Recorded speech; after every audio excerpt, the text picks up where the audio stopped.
Hello and welcome to another episode of Growing Up B2B. I'm your host, Ed Delia, the second generation president of Delia Associates, the place where B2B brands go to grow. Today, I am very excited to welcome Jerry Cahn, Vistage chair, strategist, and mentor who helps CEOs, including those leading family businesses, navigate growth, leadership, and legacy. With a background that blends psychology, law, and entrepreneurship, Jerry has founded and scaled multiple ventures, from presentation excellence to Age Brilliantly, a platform for people designing fulfilling 100-year lives. As a Vistage chair, Jerry works with business leaders to challenge limiting assumptions, discover fresh opportunities, and plan for transitions that go beyond financial success into purpose and legacy. His perspective is especially valuable for family business leaders navigating generational change. Jerry, welcome to Growing Up B2B. It's great to have you here today. It's my pleasure being here, and it's great to be with a bunch of grown-ups. So let's start with your story. How did your unique mix of psychology, law, and business experience lead into what you're doing today? Oh, that's a kind of an interesting journey, but very simply, I grew up knowing I wanted to change the world, Okay. and I had the opportunity of working for a great healthcare company, and I'm a person who's really great at math, so data is easy for me, and I'm studying the data, and I'm realizing that no matter what we do in service, there are laws that are being passed by Congress that are affecting people's access to services. And so I said, somebody needs to explain to these congressmen why this thing is beneficial for both the people and financially. And I said, that's great. I'm getting my PhD right now, and I'm going to go down there. And the person says to me, are you stupid? And I go, sometimes, but what's the issue here? And he goes, they don't listen to psychologists. I said, what do you mean they don't listen to psychologists? They don't listen. If you want to get them to listen to you, you got to have the card and you got to be a lawyer. So I thought about it and I said, you know what? I'm going to go to law school at night, get myself a law degree. And then when I go down, I got to get two cards. I belong to two different unions. And that's how I started. And I went to the Hill and worked on healthcare and environmental legislation, passed one of the omnibus bills that was there. Ironically, the issue I went down for had been passed the year before, and it's every 3 years. So I couldn't change that particular law that I was looking at. No one told me about that. But that's how it all started. And I had made a decision. I have no interest in politics. It's just not my personality. But I don't mind being a political wonk in the sense of doing good research and creating great policy. And after we got the bill through and went head to head with the President of the United States' administration on one issue, and 48 states got screwed, and two of them got what my member and I came up with is a much better, innovative solution. I said, you know something? The real thinking for what changes the world doesn't come on the Hill. It's where the power is. But the thinking comes before. So what I need to do is get into the private sector in some way and make a difference there. And that led me eventually in healthcare and creating something that 30 years ago no one was dealing with, how to get corporations providing wellness programs and fitness programs. We were really a pioneer in that. And one company in New York, which is usually where I'm from, came and said, we heard about what you're doing, and we're an innovative company. It's a public company, and we're about to go bankrupt. And we thought maybe you could figure out how to turn us around. And I go, I just bought a house down here in Maryland. I'm not sure I really want, I'll come up and listen. And I listen, and they're really backs against the wall. And I'm ready to say no. And it's everyone has a button. And my button was very clear. And he says, so you say that if you see an innovation, you're going to do whatever it takes to get it understood and implemented. And I said, that's me. So you're going to walk away on us? And with that, I took over. I came back literally the weekend after that was Thursday. On a Monday, I started.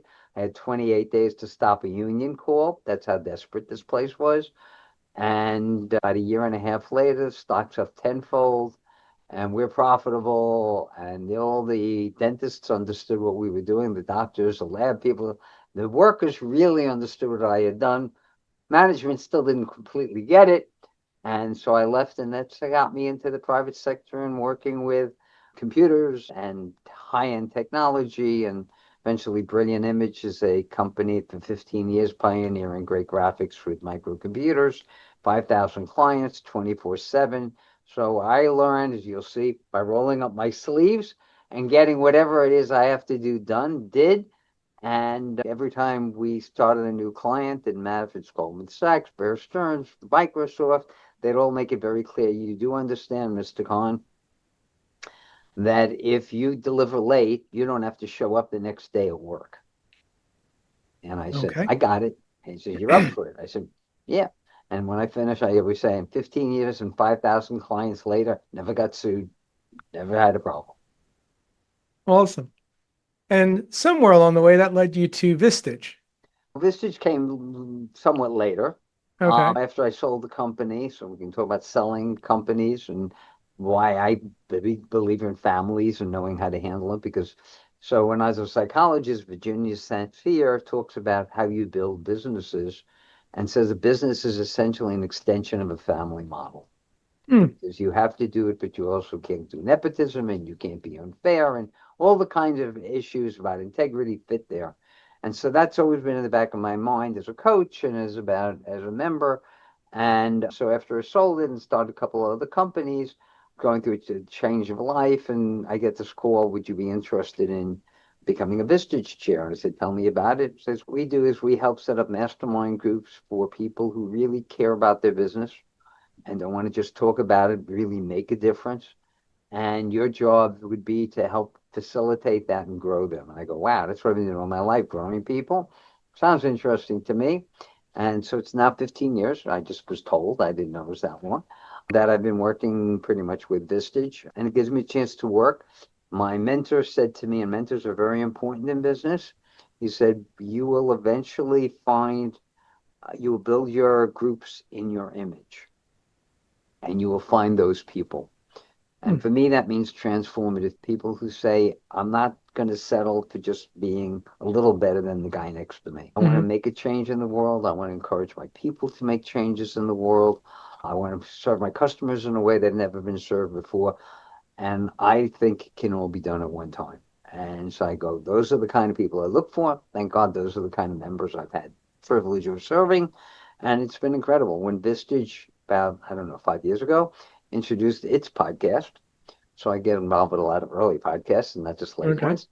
They have two people lined up for the original one, and then they're starting to look outside, and I get a call. We heard about you. Because I'm me. I'm not, I got a lot of, no hubris, a lot of humility. So I don't really tout me. My job is to be a really good sherpa for my people. And I said, I've got a guy who's, and you'll enjoy this story, he's in HVAC. Okay. And first time we meet, I said, I know that's heating, ventilation, air conditioning. New York City, it's a lot of the big buildings and stuff like that. So what makes you different than everybody else? He said, we do almost no big buildings. I said, tell me the kind of stuff you do. We have 3 of the 4 tennis stadiums for the Grand Slams. We have an orangutan exhibit in one state. We have butterfly exhibit in another state. Project I'm really excited by right now is a telescope in Chile that's being aimed in space. And I said, explain how all of that's HVAC. He says, it's about climate control. Think about that telescope. Yeah. Open up this top, it's out there, condensation has to hit. You can't use a telescope that way. You have to figure out how to do that. And that's exactly what he does. Hmm. Figures out the impossible. He's now in the Middle East. The company's growing leaps and bounds. So it's Wow. really very exciting watching people grow. And to the point again about family, he treats his particular group, he's just the New York office for the company, as very much a family to grow. So the example is I run something called mentoring internships. We've had over 650 interns before COVID, and we continue. We just stopped counting. He right away latched on. He said, I try to do stuff also. I said, what do you do? He says, I take high school students and college students and I give them a chance to work over a summer or something like that to learn. I said, so do you then use that to cultivate and hire people? He says, do you? I said, not really. He says, I don't either. My job is for them to understand what I do and why excellence is what you need to be in everything you do. And then when they're going now to their colleges, and maybe in this case, mostly college, he has a roommate or she has a roommate. She says, I'm looking to do something with an exciting company that does ME engineering. And she goes, call my friend Ed. And that's how he recruits the best and the brightest. Ah. Interesting. Interesting. So now, as a Vistage chair, you work with leaders across many industries, HVAC and other, and a lot of those are family-governed businesses or multi-generational businesses. So talk for a moment, Jerry, if you would, about what makes a peer advisor group like a Vistage such a powerful model for the family business executive specifically. For them, it's even stronger than anyone else in the following way. As if I'm an executive and I have, let's assume, 5 direct reports in a normal company, the Mhm. odds are none of them are going to be family members, which means to some extent they're all going to be objective and analyze what's going on. Mhm. But if it's your son, if it's your brother's kid, or anything like that, what happens is there's family dynamics that's changing the conversation. That's the biggest issue you're worrying about at all times. You're on a tightrope. I want to magnify what we can do in the family, but I also don't want to screw up the family or screw up the business. And how Right. do I manipulate that? So what makes Vistage great is that you have people who are dedicated to excellence as a concept and want to help other people, the sharers, the givers. And they're trying to help each other do that. When you are in a normal company, fine, you have it. Now, I have all the time when we talk to people, oh, my people, they're all objective. They're all going to give me this stuff. And I think you'll go through stories and they say, let's be honest about it. Someone's got a problem in the family and you're going to take care of them or not take care of them. You get them in a family, that's table stakes. You started off with those kinds of issues. So how do you overcome them? And how do you deal with them? So you're not showing some nepotism, some favoritism, whatever the Mhm. case may be. And what I've been very lucky about in most of the cases that I have is these people have understood the value of the outsider's view and try to bring that into their family. And as I have a unique way of running my groups, I invite each of my CEOs when it's a relevant topic, a speaker like you've been there, so you know what I'm talking about. I say, why don't you bring in your marketing person? Why don't you Mhm. bring in your salesperson? Because this conversation is going to be really good. And the reasoning for doing that is twofold. I want to educate them so they see the outside world a little bit better. And second of all, I want to be able to see how that person really does interact with that person and with other people. And so there's this level of depth that I bring Mhm. to help my members by watching and observing. And that's because all my life I've learned, I'm again a social psychologist, personality psychologist, is that we learn from watching other people. And so that's what I've always been doing. And I just Mhm. watch and I listen and I hear, and then I pick up a pattern and I figure out now how do I work with that. So I, Interesting. I think it magnifies. I think it's what's exciting about it right now is we live in a different world than we did when you and I were kids. So when you and I were kids, we had a world of hierarchies and very rigid structures and things like that. What's really, and it's a big boost to what Age Brinkley is all about, is that the great resignation came from COVID. Okay, it wasn't an accident. People Mhm. suddenly could stop, and instead of just doing, they stopped to think, and they said, "Wait a minute, I'm going to get a babysitter who doesn't speak English to watch my 2-year-old, so I can fly from New York to California to get a signature on a contract that I'm then going to fly back on." Okay, that kind of doesn't make a lot of sense because there's a thing called DocuSign, and I can Yeah. use that and get the same thing done and spend time with my kid. Why am I doing it? So for the first time, in my opinion, of humankind, this, and it happened in other places for different reasons, but there was this massive unleashing of I can do more with my life, and I should be doing more in my life. So the standards, the expectations increased. And that becomes a really interesting issue because that changes jobs, it changes where AI is, it changes where business is. Mhm. We have something called Project Thrive. I just finished this morning another presentation on it because it's how I think the 2030 to 2050 business will run. It'll be that different than it's been before. But what's interesting is to watch it in a family company. So I'll give you a concrete example.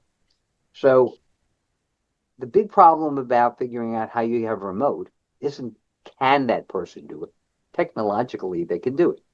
The question becomes one is should they do it? And what should they do it means will you benefit more by working alone? Like when I'm writing a paper, I don't want to be disturbed.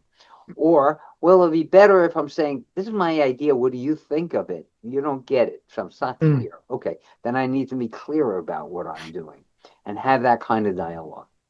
And so when it's just normal workers, they can do that if they do that well. It's a function, again, of the leader and the culture, and I spend a lot of time on that. But in a family, it's a function of the dynamics. So there's an actual case that's just really great, is that there's 4 generations. Grandpa's still there, doesn't really work. Daddy really runs the company. The kid is being groomed to become the next person to take it over, and he has children who are young. Hmm. In the Bill world you and I grew up in, at least I grew up in, I would never think in the middle of the day my kid's going to be putting on a play in school for the 3rd grade, and I'm going to take off from work and not be there to make sure that Steve Jobs gets his slides when he needs them done. Not even on my brain power. Is not an issue.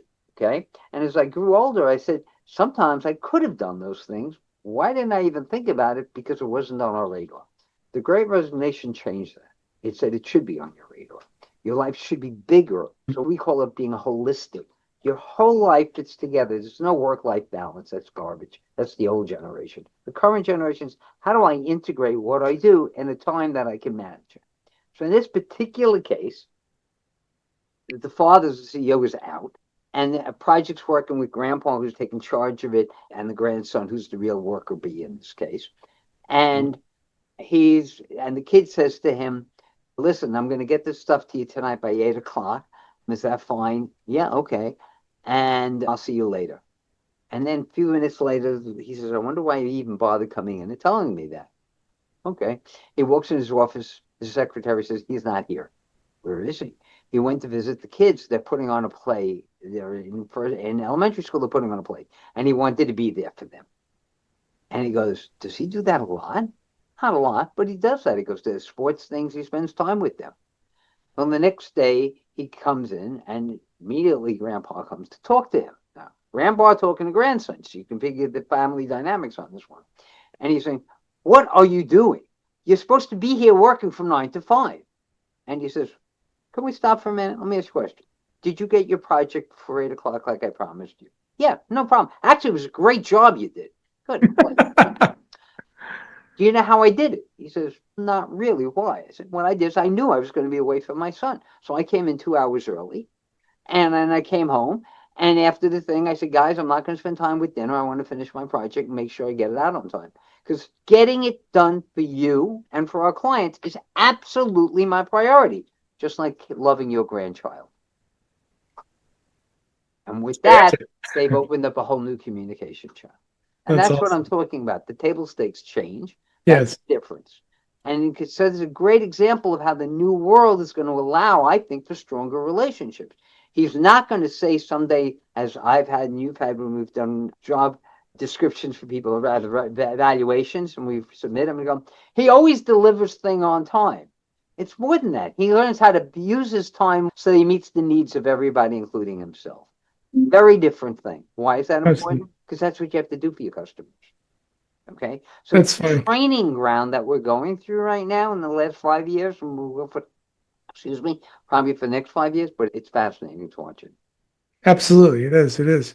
And just describing that scenario brings back memories of my dad when he was still here and alive. And one of the interview one of the interview questions that he used to ask for a new hire was, "How do you feel about working on Saturdays?"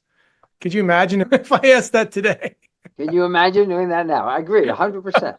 The The world has like I had changed a lot, 7 and heads. unfortunately, we don't talk about it.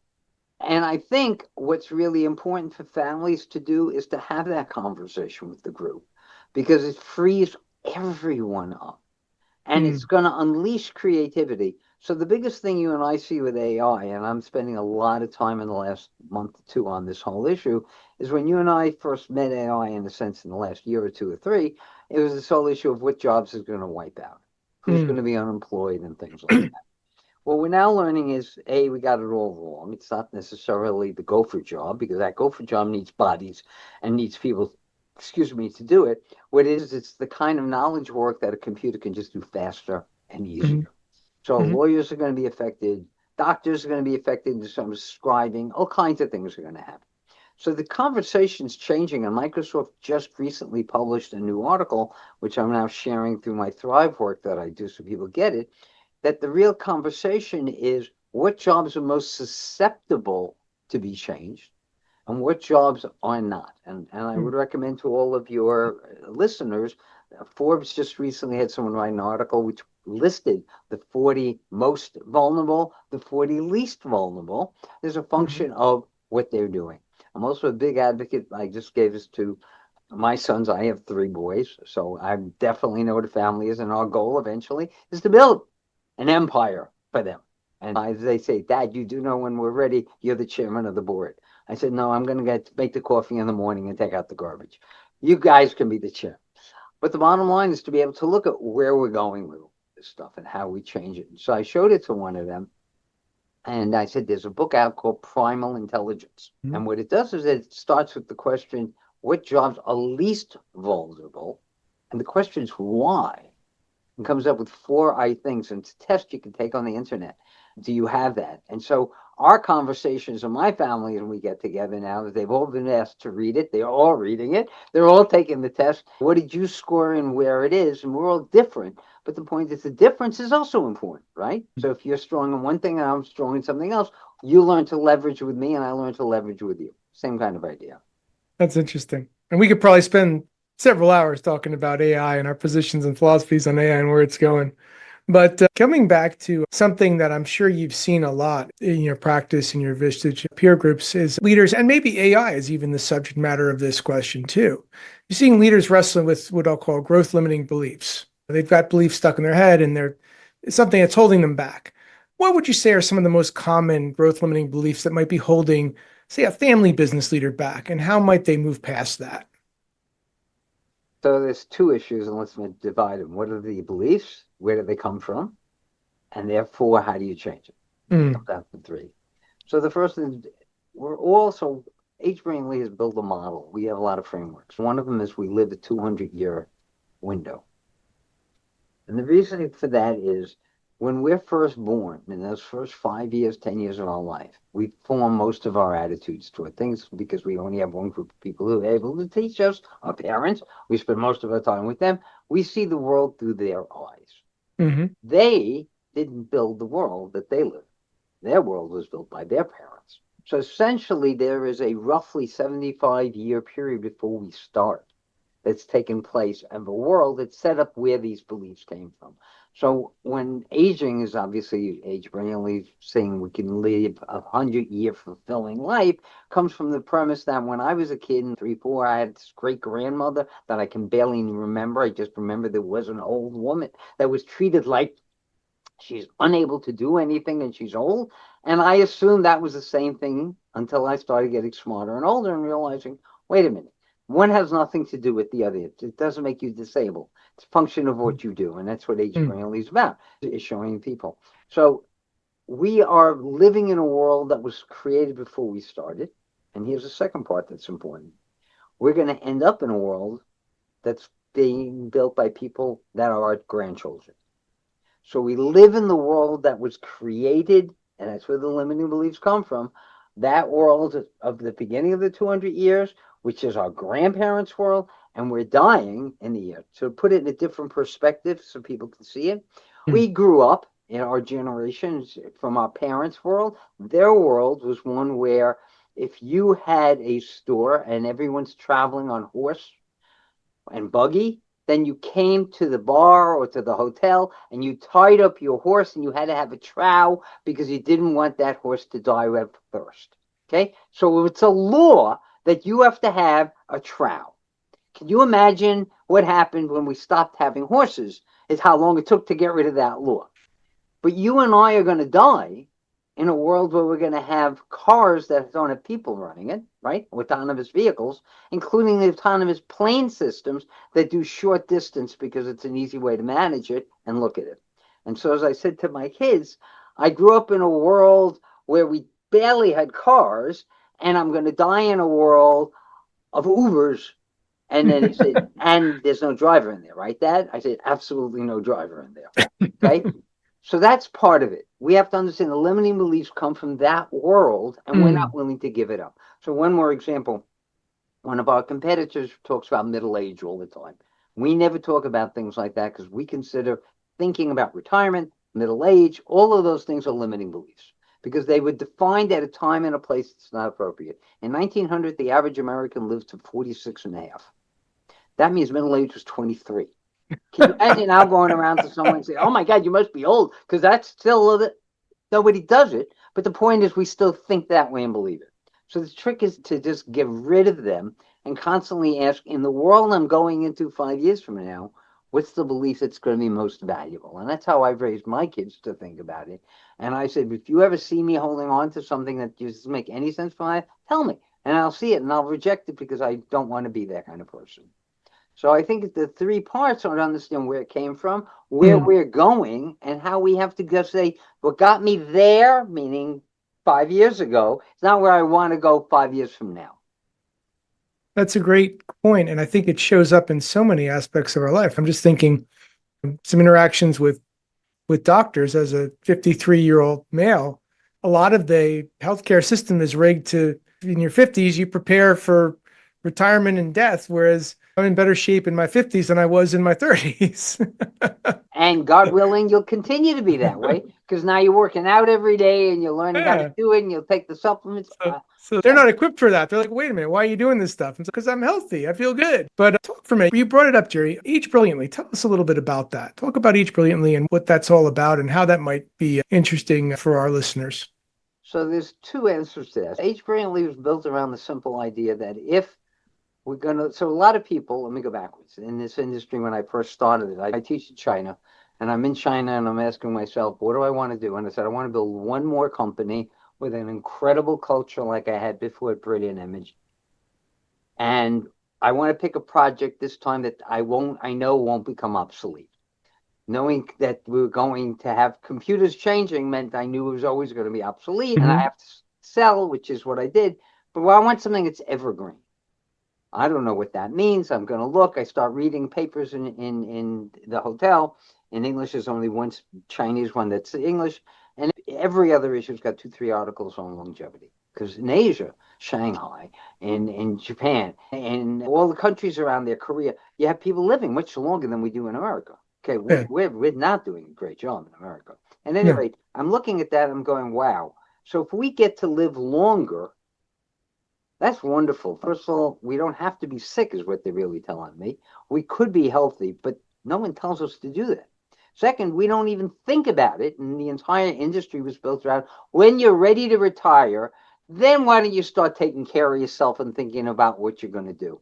And I kept thinking all my life I work with young people because I said, why would you want to wait? Why would I want to have 20 years of miserable marriage before I have my good marriage? Why not get the good marriage when I first start? Doesn't make any sense. And so that was where Age Brilliantly came in. And so instead of saying, as many people still do, instead of retiring at 65, 70, you'll live to another 25, 30 years, my answer is I'm not going to wait till 60 to talk about that. I'm going to get my kids to talk about that when they're 21, 22. And say, if you had 80 years, how would you want to use it? And then their real question is, what standards should I use? And I said, your standards are, how do I am I happy today? And how do I live fulfilling for the rest of my life? You have to do both. So it's like a pilot. He has to manage in the moment and also manage where he's going. So in many ways, we are pilots of our own life and directing our life. And so that's what Age Brilliantly is. It's a community of people who see that, and therefore they can gain the information of what to do, not from a bunch of experts who want to sell you a product or service, but from other people who are going around and doing it. And so we're looking at people now who are going to work 50, like Henry Kissinger, 50, 60 years doing all kinds of different things, from the army to having a meeting with President Xi at 99 who turned Biden down.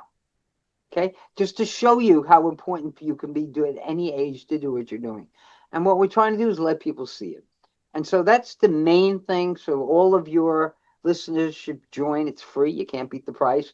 And you get information. More important, you may not need it today, but when you do need it, that's the beauty of being part of a community. You just get on a forum and you ask a question. I just heard this, and what should I do that? I'm in a job with a really rotten boss, but I like the job. What should I do? And 40 other answers will come out of how you can solve that, etc. That's awesome. What we're doing at the second level, which I mentioned earlier, is Project Thrive. We're asking the same question for the leaders of businesses. If you really want to keep your workers happy and they don't want to leave at 65, why not find great roles for them at 70, 75, 80, 85, 90? McKinsey's figured that out. Procter & Gamble has figured it out. They call them alumni groups. There's all kinds of ways you can do things. You can create phased retirement. In other words, the leading biggest companies in the world are looking at new ways of staffing their people, organizing their people so that they feel empowered in their company. Therefore, they empower the company to do more profitably and successfully. The customers benefit from a dedicated, engaged workforce. Win, win, win. That's what I've always been about. And that's where Project Thrive takes the individual and makes it a corporate issue. Nice. That's really cool. That's exciting. Getting back to some of the work, and I would say probably predominantly around Vistage, and you've probably seen this many times over, the whole transition and succession of leadership. So when it's a CEO of a family business who's starting to think about that, and it might be to a next generation, or it might even be to somebody outside the company, what are some of the things that they should be thinking about and asking themselves, and when should they start that process, Jerry? So we all go through different transitions in life. And you can tell what they are. They're health related, they're marital related, they're children related, your empty nest. Suddenly your friends are all dying, moving. There are all kinds of triggers in our lives. So rule one is pay attention to people's lives. Don't just think of them as robots in your company, but think of them as people who have a life, get to know them, etc. You will spot these things happening, even you won't understand them, but you spot them. Second, what you do then is you do something which, again, the old way didn't work, the new way will work. You have a conversation about it. And you have to figure out what's appropriate to do. And I say you have to have a conversation about it because in the old world that you and I grew up in corporate America, you can't talk to a person about, are you planning on retiring in the next 5 years? Because that's an ageist thing. Yeah. In the current world, it says, I want to know what you want to do so I can help you build a better career to do whatever you want, including leaving. It's okay. But let's just plan. And again, so the language and the communication is so critical to be able to help people grow. And in a family, it's even more because we all have secrets and we don't want to tell everybody and everything like that. And then the third part is that you develop a pattern that makes sense given who you are. So I'll give you an example. I have a 4-generation member. Okay. This person is the grandson, that initial one. Kids are now all in their 20s. So they're starting. So the first thing when we had the meeting, I said, you're not big enough right now, you and your brother. Daddy left it to him and his brother. And you'll see daddy's still involved. But it was started by his father, first grandfather. And I said, you two have to have this conversation about what do you want to do with your kids? You got 6 kids. It's barely keeping you two going at the level you're going. What are you going to do with 6 kids? And so they came up with a structure by having that conversation. They said, kids, how about we think of this as a community? And they could have done other things. It's not the only answer. But think of it as a community. You each can go off in your own way. And part of what you earn goes to the kitty to help everybody else in the family in your generation. Okay? So I thought it was fascinating because in that light, not one wanted to go to the major company, which really said something, right? So that forced one of the brothers to say, and he's the one who's the actual Vistage member. We had this conversation, and he said, what do I do? And I said, why don't we listen to what's close? Turned out somebody else wanted to it's an apparel company. They sell to the main stores. Main stores are all suffering. We know that, retail. But he's coming up with a new idea for doing it on e-commerce and how it could be done. So I said, maybe we need to introduce an e-commerce line, experiment with it, because that'll give more brothers and sisters a chance to get involved in a different way. Got it? Okay. And with that, they went through a slump because the retail business really died. But they all stuck with little of what they were doing. Then this one took off. The minute it took off, the sign was, yep, that's an answer to do it. And now all of them are thriving at different places, which is great. That's awesome. Second, and this is a funny story. Daddy's still in there. He's 86. And he's got his own private office next to the guy who's the CEO/president, who's a Vistage member. And he comes in about 3 times a week. He does a lot of charity work. Again, he's that age you can do purpose and folks. Comes in 3 days a week. Comes in around 10 o'clock, 11 o'clock. He reads his newspaper. They get him lunch. There's one secretary that they basically use for fam. And then he says, okay, bring me these spreadsheets so we can do the analysis of where we are, profit and sharing, sales and profits and things like that. And they give it to him and he works on it. And when he finishes, he'll leave at 2 o'clock or something. He's had lunch, he's done the numbers, he turns it back over to my member, and he leaves for the day. And then he takes it and throws it in the garbage because it's all on computers. So I said to him, why aren't you telling him we're not doing anything with what you do and which is making you feel good? He said, well, how would you think that would make it feel? Terrible. So he feels he's having a usefulness. He once in a while will come up with something and they make a point, wow, that was a really good find because we didn't see that. You're not going to see it in the same way as when you're working at the numbers, looking at it. And so they say, whatever, we get something extra out of it and we make him feel important, even if this is what his real role is. And so I'm saying is every family is its own unique situation, but you have to pay attention. You have to have respect. You have to have integrity, and you have to have a long view. God willing, he'll live to 116. And so he's got 30 more years in front of him. Let him keep coming in. Who's it hurting? It's not hurting anybody. And if they do get a good insight, that's great. Yeah. And when the two brothers have a problem, they have somebody who knows what the business is like, not to say, I'm not involved anymore, I can't help. He'll feel that kind of heart to get involved and do what's right to help everybody. So let me ask you this. You've probably run into this because I've seen this too. There's times when you look at a generational transition and you see the next generation coming up and they got a lot of drive. They got good ideas. They have their own vision. They know where they want to go. And that looks great, right? And that's awesome. There's also times when you come in and you say that next generation just doesn't have it. Whatever that it is, they don't have it. Gee, you must be talking about Gen Z or something like that.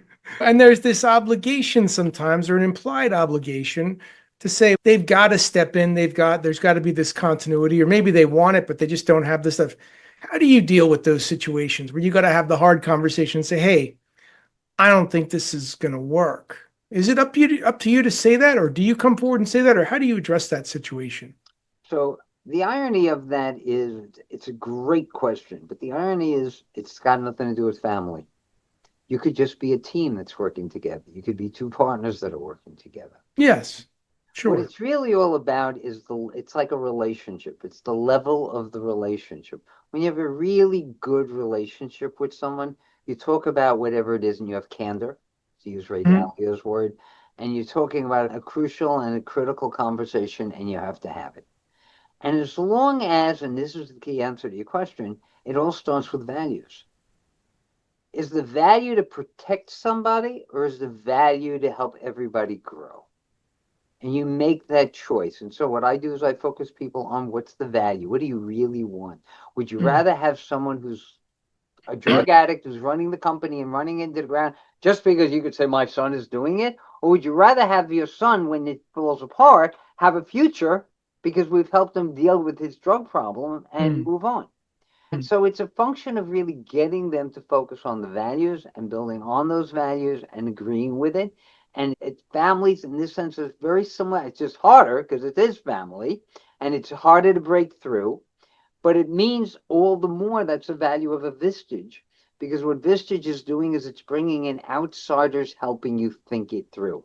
I have one case, I'll give you an example. Father did not want to prepare an estate plan for his kids, because he felt that if they know what he really has and he gives them the money and they think, oh my God, I'm going to get that money, they're going to just piss it off, as my father would tell me the story. Yeah. Neighbor of his. So I knew the people. It was the hard part. And the question becomes one, how do you deal with that? And for years, he didn't do anything until somebody had another neighbor had a problem with the kids. And I said, what are you going to do about it? And I happened to be involved. And his comment was, I'm going to have my accountant talk to him. And I said, why? Because he's the trusted advisor to this company, to this family. And the trusted advisor, why are you resisting building an estate plan that can only help people? And he goes, I'll tell you why. I have a story. And then he has a story about somebody who told this kid about how much money he's leaving. He involved him with the plan. And then what the kid did is he started getting on alcohol, started buying fancy cars, and had an accident and killed himself. And said, I don't want that to happen to you. Sure. And the accountant turned to him and said, I know, Paul. Do you really think that's what Paul would do? And he stops and he thinks and he goes, there's no way Paul would ever do that. He says, do you know why? Well, I raised him the right way. So if you raised him the right way with the right value system, why are you judging him by their value system? Why not by your own? And with that, I was told the thing got solved and he did it. So you bring in an outside trusted advisor who brings in the perspective and helps them go back to a core thing. And for that, let me give you one more thing. So one of the presenters that it's a partner of ours at H3 is a company called Corenology. Corenology. They specialize in 44 values. There's a book on it called Riveted, which is incredible. I read it and then I gave it to my kids and I was shocked. They both read it in one day. That's how you told stories, 72 stories on these values by people like Oprah Winfrey and things like that. Tony Robbins, really incredible. And if the point is, it's all about the values. It comes down to that. So I think what we do is, and this goes to something you started with, we have a limiting belief that families have problems. That's a limiting belief.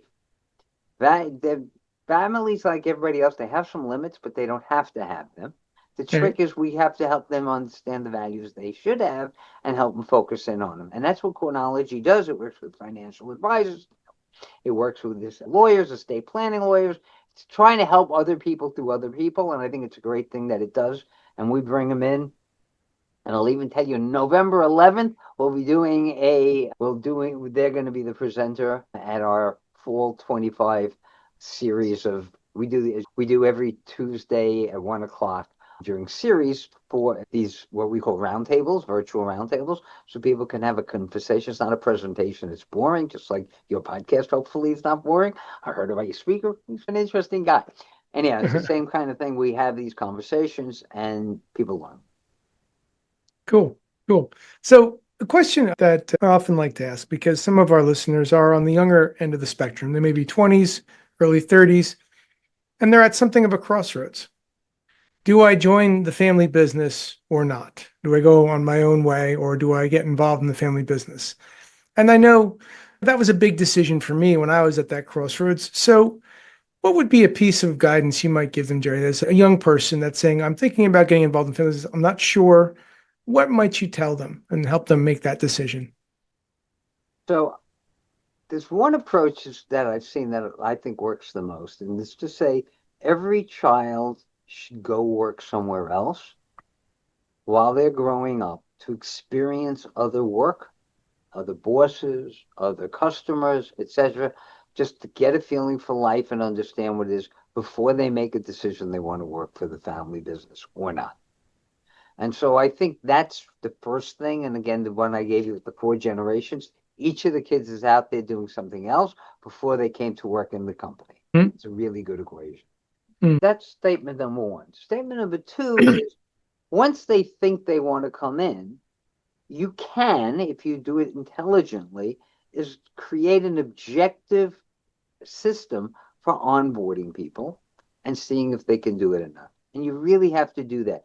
You can't go in and say, that's my father, that's my brother, and therefore I have to do X, Y, and Z. And you get treated that way, okay? So I happen to have one family member right now that I work. I've been helping them groom the son to take over for the dad. And what's always been interesting, and they even brought in the mom to fill in a role during COVID. Okay. And what's been interesting in that model was when we talk about his family, mom and dad, we talk about the company, it's the name and the name. Got it? In other words, it's like anybody else. So I think the key here is the loving attention to, I'm going to treat you fairly and objectively and not through nepotism or anything like that, because that way you'll make the best decision for yourself. And then the agreement has to be, you go through some period of time, test it out. You then make a decision just like anybody else would. And if I don't really think you're going to make it very well to the young person, as the older person, I'd say, I want to have the ability to tell you that so that you hear it. Doesn't mean I'll be right, because guess what? The world I lived in is not the world you're going to live in. So maybe it'll work for a different reason. But I need you to Yeah. hear it. And that's the final part. There's the Mm. invisible ingredient that none of us deal with. There's a guy who wrote a book many years ago in 1990s called Selling the Invisible. Yeah. It's always, remember that? Harry Great. Beckwith. And when Yeah. I teach in China, I always go through some of the videos and the stories because they're just great. But the thing that strikes me in the family business issue, you know what the invisible is? It's wisdom. Mm. It's the experience. You talk Mm. about things you've done and you think of them as things, but it's really experience. It's understanding why it worked and why it doesn't work and being able to share it. And I think when you do that and then you have a problem, it's easy to go back to the person saying, I'm having a problem, it's not working. And you don't feel bad about it because I don't have your experience yet.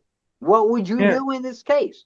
And I have to tell you, once I grew up with my parents, my father, everything, if I wanted to borrow the car, if I wanted to borrow $10, he treated me not like a family member, just the opposite. You know, the interest rate's 5%, so you're paying 7. You want to pay it or not? And I go, why you take? Because I want you to know how tough it can be. And looking back, I hated when I went through it, but looking back, I've explained it to my kids why I didn't like it and everything. I said, I won't do that, but I will charge you the 5. I want you to learn the same way I did. And why was that great? Because when he got older, he had no trouble turning everything over to me. And as I got older and needed to borrow money, I never had a problem with him. I had one problem with a partner at one point, and we needed to borrow money to get through a really hard time because we didn't have enough credit. We were too young. And my partner was much wealthier than I was. And so I figured he's going to get it. How am I ever going to get it from my dad? And my father says, this is the interest rate if I put it in the bank. So I'm going to get that. You pay me the same thing, Jerry. I'm glad to give it to you. I then said to my partner, I got the money, and his father wouldn't give it to him. Wow.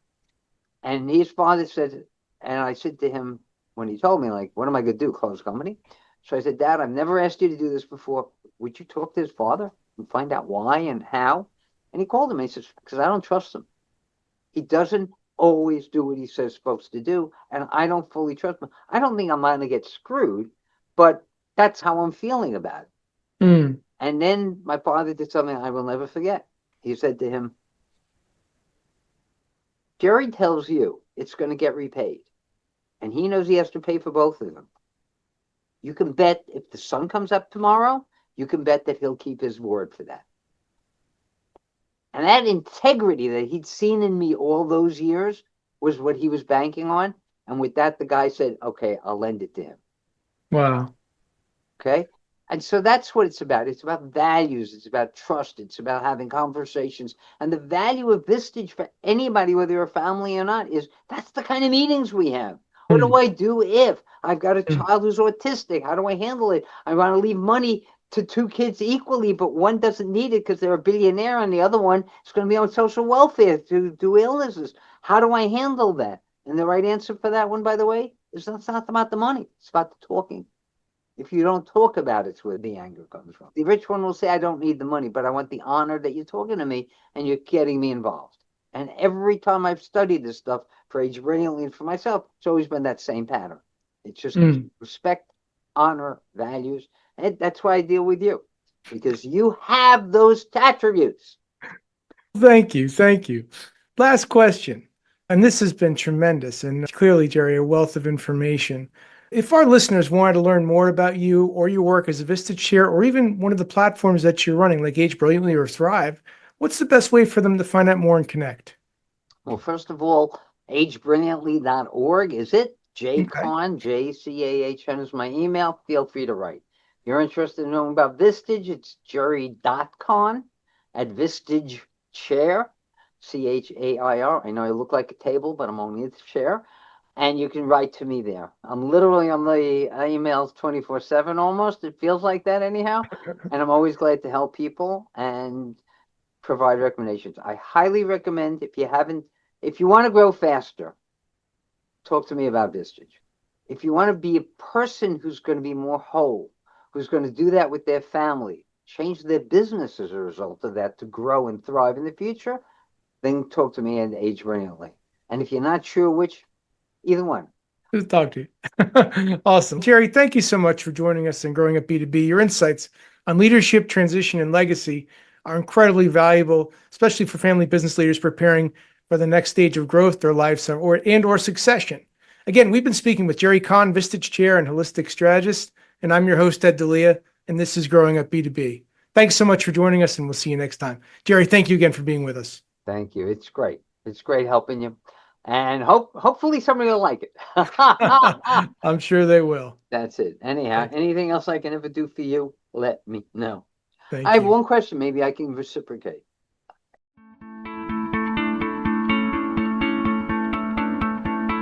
Hey, thanks so much for tuning into Growing Up B2B. To explore more episodes and insights, visit podcast.delianet.com. And if you've enjoyed this episode, please give us a rating or review on your podcast platform of choice. Having worked with hundreds of family-led businesses across my career, and being a second-generation leader myself, I'm on a mission to help every family business I meet achieve next-level growth for their organization. So feel free also to connect with me on LinkedIn and let's support each other. You can also find out more about my company at delianet.com. Again, I'm your host, Ed Delia, and thanks so much for joining us today. Take care.